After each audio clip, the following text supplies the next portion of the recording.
송은재TV 시작합니다.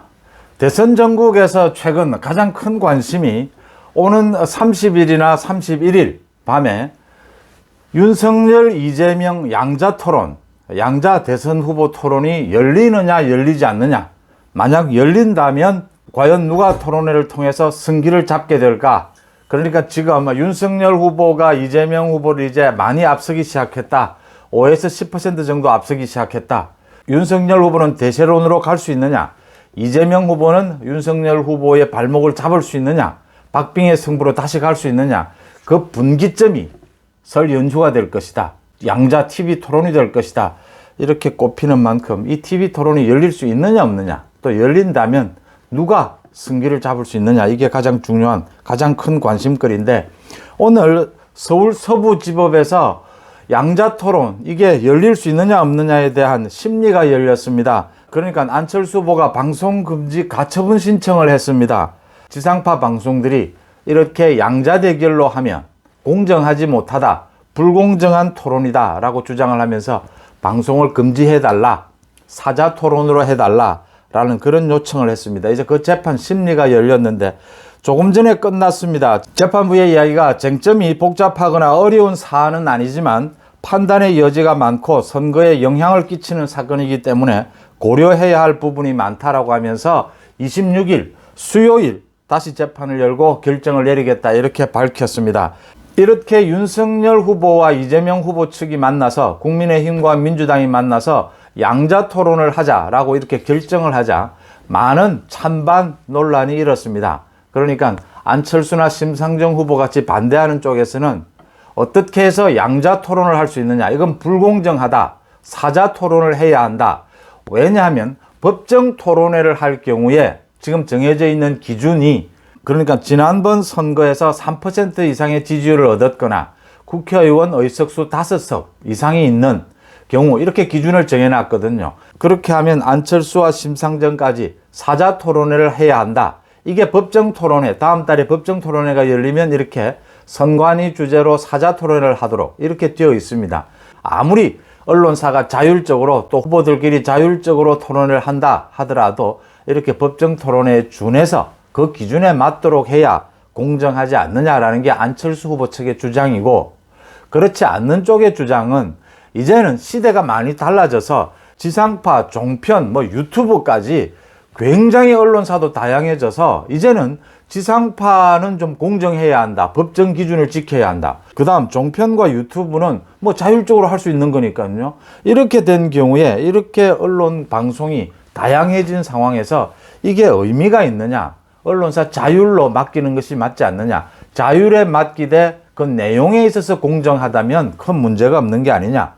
유권자들이 양자 토론도 좋고 삼자 토론도 좋고 사자 토론도 좋고 다양한 형태의 그런 토론을 유권자들이 많이 원하는 만큼 그렇게 자율로 맡겨두는 게 맞지 않느냐, 이런 주장도 있습니다. 그러니까 딱 기준을 정한 법정 토론회, 선관위의 법정 토론회는 다음 달 3번 열리니까 나머지는 전부 자율로 맡겨두는 것이 맞지 않느냐, 이런 주장도 있습니다.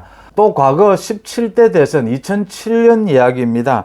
그 당시에 또 판례가 있습니다. 그러니까 그 당시에 KBS, MBC가 공동으로 주최를 해서 당시에 빅3, 이명박, 정동영, 유해창, 이렇게 3자 토론회를 추진을 했는데, 당시에 문국현 후보가 방송금지 가처분 신청을, 이번에 안철수처럼 방송금지 가처분 신청을 했습니다. 근데 법원에 의해서 이게 받아들여졌습니다. 당시에 KBS, MBC는 평균 지지율 10% 이상 이런 기준으로 해서 이렇게 3자 토론을 열겠다라고 했는데, 그 당시에 법원에서는 그것이 좀 공정성을 해친다라고 해서 금지를 했던 그런 판례도 있습니다. 26일 날 법원이 어떤 결정을 하게 될 것이냐, 그러니까 법원이 이렇게 양자 토론은 좀 공정성을 해칠 수 있다, 이렇게 해서 양자 토론을 허용하지 않는 그런 결정을 할 수도 있습니다. 또 지금은 방송 환경이 너무나 달라졌기 때문에 사실은 KBS, MBC, SBS 아니어도 유튜브를 통해서 방송을 해도 충분히 전체 유권자들이 볼 수 있는 그런 상황이고, 또 많은 종편들이 있고, 이런 상황에서 이게 지금 양자 토론을 못하게 규제를 하는 게 큰 의미가 있느냐, 이런 이야기들입니다. 또 이렇게 만약에 양자 토론을 하지 못하게 할 경우에 어떻게 할 것이냐라고 기자들이 물으니까 민주당 쪽에서는 그러면 사자 토론을 추진을 하자, 사자 토론은 가능하지 않겠느냐, 이런 게 민주당의 입장이고, 국민의힘 입장에서는 양자 토론을 만약에 KBS, MBC, SBS 방송 3사가 해서는 안 된다라고 결정이 나면 종편을 통해서 하면 되지 않겠느냐. 뭐 또 유튜브도 있는 것이고요. 그 다음 국민의힘 쪽도 꼭 양자 토론만 하자는 게 아니거든요. 자율적이니까 그럼 설 연휴 지나서 사자 토론도 또 하고, 양자 토론도 하고, 사자 토론도 하고, 이렇게 다양하게 하자, 이런 이야기들입니다. 그러니까 지금 첫 토론회니까 지금 안철수나 심상정 후보도 예민하게 반응을 하는 건데, 첫 토론회부터 양자 토론회를 하면 나머지 두 후보가 굉장히 불리한 상황에 처해 있지 않느냐. 많은 유권자들이 양강 후보 중심으로 이 대선을 판단하는, 생각하는 그런 잣대가 될 수 있지 않느냐. 그런 분위기로 흘러갈 수 있지 않느냐. 그래서 예민하게 반응을 하고 있습니다. 제가 보건대는요, 제가 여러 번 말씀을 드렸지만 방송 환경이 바뀌어 버렸습니다. 그러니까 2007년 그 판례도 일리가 있습니다. 그 당시에는 지상파, 방송 3사가 전체 방송계통 쪽에서는 뭐 전 시장, 시청률 시장을 장악하고 있었죠. 그래서 거기에서 어떤 제한적인 토론회를 하게 되면 선거에 절대적인 영향을 미칠 수밖에 없었는데, 그 이후에 이제 종편이 생겨났고 유튜브가 굉장히 활성화되어 버렸고, 정말 유튜브 한 곳에서 방송을 하더라도 뭐 많은 국민들, 유권자들이 모두 접할 수 있는 그런 환경이 되어 버렸습니다. 그래서 2007년과는 상황이 굉장히 달라져 버렸다.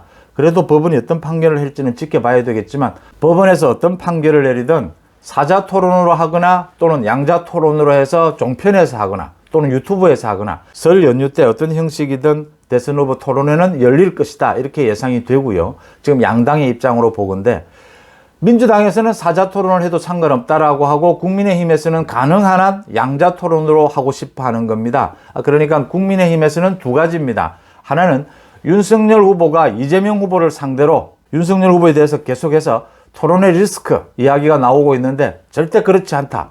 이재명 후보를 상대로 압도해버리겠다라는 전략이 있기 때문에 양자 토론회를 가고 싶어 하는 부분이 있고요. 또 하나는 안철수 후보죠. 안철수 후보와 어떤 형태로든 단일화 논의를 시작해야 되는 만큼 안철수 후보 없이 양강체제 구도, 이 부분을 유권자들에게 선명하게 알리겠다라고 하는 속셈도 있는 것이죠. 이런 두 가지 이유 때문에 윤석열 후보는 양자 토론을 원하고 있습니다. 이제 26일 법원 결정에 따라서 이번 설 연휴에 양자 토론이 될지, 그대로 강행이 될지, 이제는 지상파 3사로는 안 되고 종편이나 유튜브를 통해서 하게 될지, 아니면 민주당이 이야기하듯이 또 안철수나 심상정이 주장하듯이 사자 토론으로 바꿔서 이제 지상파에서 토론회를 열게 될지 한번 지켜볼 대목인데, 이번 설 연휴 토론회가 그만큼 중요하듯이 윤석열 후보도 굉장히 많은 준비를 하고 있다고 합니다. 대장동 비리라든지 이런 부분을 넣고 이재명 후보를 압도할 수 있지 않을까, 이런 예상을 해봅니다. 송은재TV 마칩니다. 고맙습니다.